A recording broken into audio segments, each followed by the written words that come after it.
Hey everybody, welcome back to another Wainrider Wednesday, the weekly series where we take a look at the mod currently in progress for Rome Total War's Alexander expansion called Total War Wainriders. Set in the years of the Third Age that saw the invasion of the Wainriders out of the east, this mod features a lot of factions and sort of a different setup from the Middle-earth that many of us are familiar with. And in this episode, we're going to be taking a look at Khand, one of the factions that we know existed at the time, but very little about them is known, although it has to be said that a lot of the clues that we get about Khand in general do come from the sparse texts that are associated with the Wainrider period.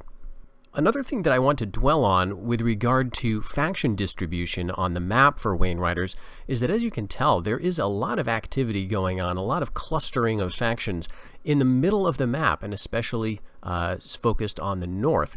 We have like 5 or 6 factions all in this area around the Misty Mountains, whereas on the fringes of the map, you have a lot more space, a lot more open area. You've got factions like the Black Forest tribes that have a lot of the coast largely to themselves.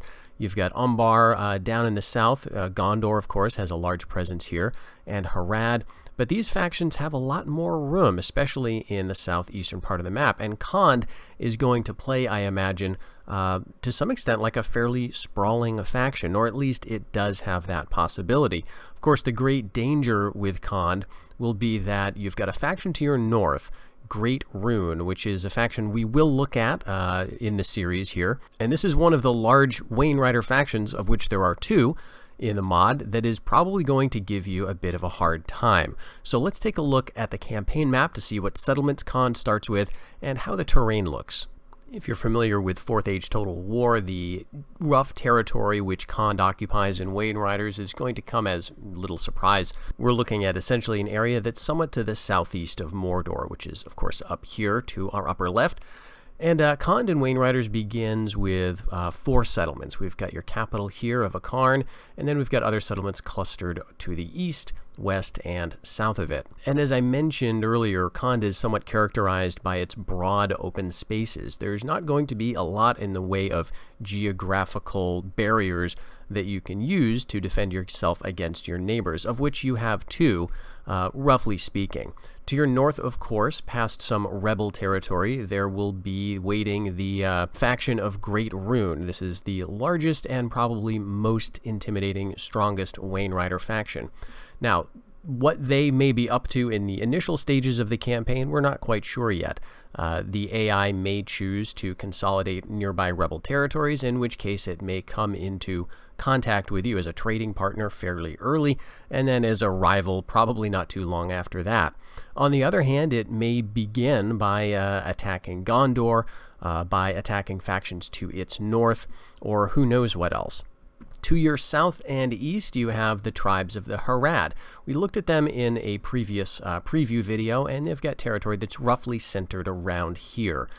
There is some more desert, as well as some more plains, and some more hills in this part of the map, and even some vestiges or out-thrust ranges of mountains that did not exist in the 4th Age version of the map. So there is a little bit more varied terrain around here for you to explore as you expand into what begins as rebel territory, but soon may be snapped up by Harad, or in the case of the northern settlements, the Wainriders.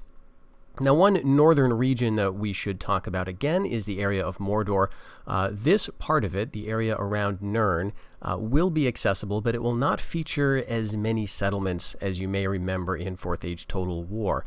At this time, of course, Sauron is not the master of Mordor. He is at Dol Guldur. And so we imagine that Nirn is not going to really be the bustling place that we would see at the end of the Third Age. Instead, we've got some fairly fertile territory. We've got, I think, a couple of settlements around here that are, of course, initially in rebel hands, and so that may be a place that you could get into fairly early, but it's very likely to be fought over between Khand and Great Rune as those Wainriders consolidate rebel power in the area. So the beginning of your war with the Wainriders to your north may be over the territories around Nirn, or in eastern Mordor. Now, we know also that war between Khand and the Wainriders is established in the lore. The war began prior to the 1944 invasion of the eastern Wainriders into Gondor. We hear that in the lead up to that campaign, the Wainriders were consolidating their power in the east and were coming into conflict with Khand and their neighbors further south, which presumably is some kind of Haradrian forces. They made an alliance with Khand, the Wainriders did, and with the Haradrians, and planned that two-pronged assault of Gondor that hit northern and southern Ithilien more or less simultaneously. And this is one of only essentially two mentions of Khand in the entire history of Tolkien's world. The other, of course, is at the Battle of the Pelennor Fields, but all we are told about Khand in that context is that there are variags of Khand. We are told nothing about their arms, their armor, their culture, their politics, nothing at all. The word variag has, of course, been explored. Etymologically speaking, it is related to the word Varangian, and so students of the lore have taken that to suggest that maybe Khand, or at least the variags, were some form of maybe Northmen-related mercenaries who ended up in the region and, at least at the later part of the Third Age, entered Sauron's service. But one thing that's interesting and I think often overlooked in these discussions is the fact that we appear to have two different phases of Khandian history. And that is because in the prior mention of Khand, the first time they are mentioned, in the context of those Wainrider wars prior to 1944 in the Third Age, variags are not mentioned. So in other words, the variags of Khand, who appear before the Pelennor Gates, may not have existed in Khand more than 1,000 years earlier. That may suggest that at this point in history, in the early Wainrider period, Khand was characterized more by a native culture rather than an influx of foreign mercenaries, perhaps from the north. And so in designing this culture, designing this faction rather, we've gone a slightly different route from what you may recall in Fourth Age. Instead of a Northman presence here, we've gone mostly Southron/Easterling. The first way we can notice this is that on the campaign map, Khand uses the Southron settlement models. So just as we saw in the Haradrian tribes video, we've got these kinds of clustered Southron settlements for Khand. So here's a very small version of that. And here your capital, Akarn.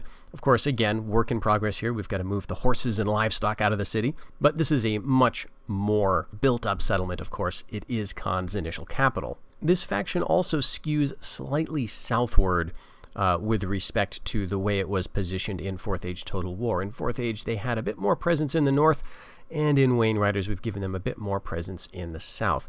That sort of all feeds into the idea of this faction as maybe a little more settled at this point, maybe a little more established in the region. So putting that together, we're picturing Khand as maybe a bit more of a settled faction. We've also leaned a bit further into the Eastern or Asian imagery with Khand. Of course, many fan depictions of Khand imagine them as Mongols or essentially steppe peoples, and that is true to an extent in our depiction, of course, as well. There is a hint of evidence for this in the lore. We hear that in the context of the 1944 invasion, there was a far larger force of cavalry present among the Wainriders, and these, it has been reasonably inferred, must have come from Khand, who were the recent subjugated allies of the Wainriders. That in turn suggests that Khan's military was largely cavalry, which seems to make sense given where they're placed on Tolkien's map, a fairly presumably featureless flat area, although again we have added a few more geographical features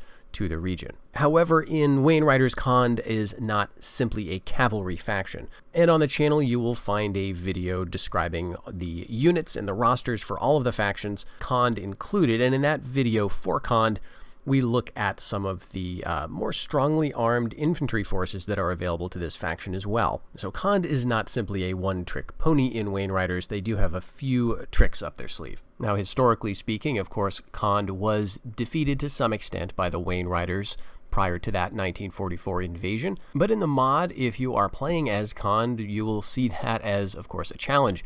You may choose then to head north early and deal with the larger threat potentially, taking on Great Rune, or at least snatching as many rebel settlements as you can to prevent them from growing too powerful.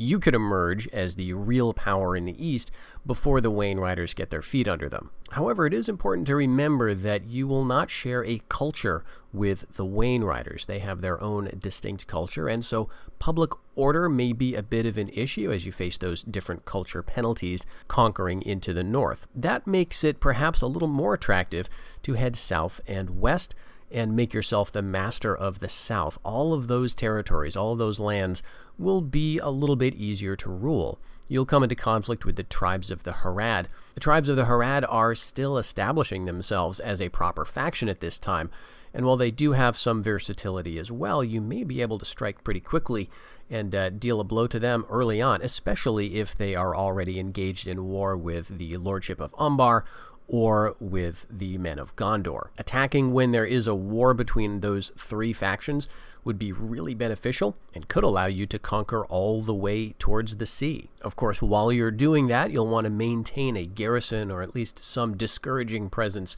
in the north to ensure that the Wainriders don't see you as a tempting target from that direction. I mentioned at the outset of the video that Khand is one of the factions on the fringes of the map that is characterized by these wide open spaces.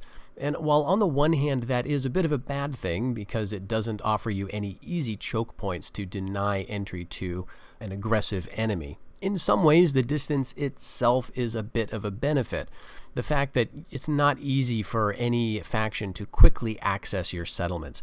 There's going to be at least a few turns of marching between those settlements and the neighboring provinces that are initially held by rebels. That'll all give you some time to muster a relief force, perhaps consisting of cavalry, time to build up your own forces, recruit mercenaries, do what you need to do to defend your lands. It also, of course, gives you lots of opportunities. By using watchtowers and spies to keep tabs on how your neighbors' conquests are going, you'll be able to decide where you're going to go and when you're going to get there. And so spies and watchtowers will be perhaps more useful for Khand than for many other factions, especially those that, as we've seen, tend to be clustered along the northern center of the map.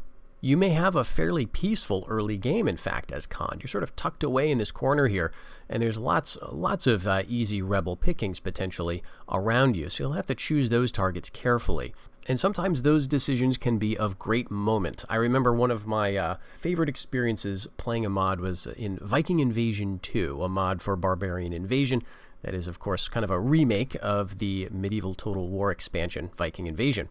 And in that mod, playing as Northumbria, you have a choice. Do you want to go after the rebel-held settlement of York or another rebel-held settlement to the northwest of you? I can't remember the name of that one. And that's actually a big deal because one of those rebel settlements is going to give you a certain amount of buildings that are already established. It's going to give you some trade resources, but it's going to be better defended. The other one is going to give you different advantages and disadvantages. And so deciding which way you go, even against those rebels, turns out to be a pretty momentous decision.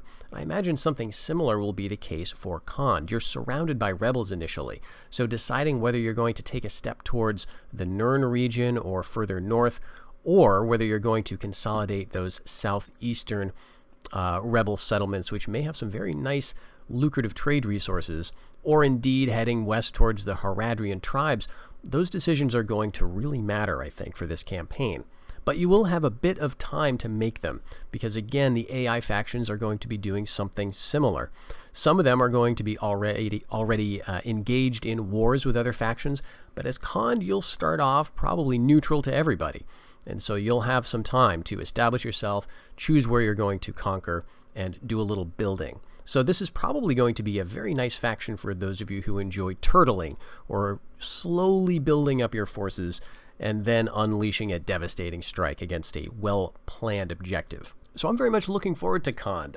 They're an interesting faction because they are mentioned in the Legendarium. They're canonical. They're there. We know a little bit about them. We know roughly where they were. We know roughly what their forces consisted of, and we can make some inferences from that. But apart from that, there's very little known, so it makes them a very interesting faction to sort of imagine how they would play. And there's just enough hint there of them being the underdog, that it makes them sort of an attractive option in that regard as well. They were bullied by the Wainriders in the second millennium of the Third Age, and then in the last parts of the Third Age, they were basically a vassal of Sauron. So this is your chance to break free from those overlords, so to speak, and establish your own dominion in the southeast of Middle-earth. So thanks for watching this preview of the faction of Khand. In the next Wainrider Wednesday, we'll be taking a look at some other factions' starting position on the map. And as always, the other preview videos and everything to do with Wainriders can be found on the channel. Until the next one, everybody, take care.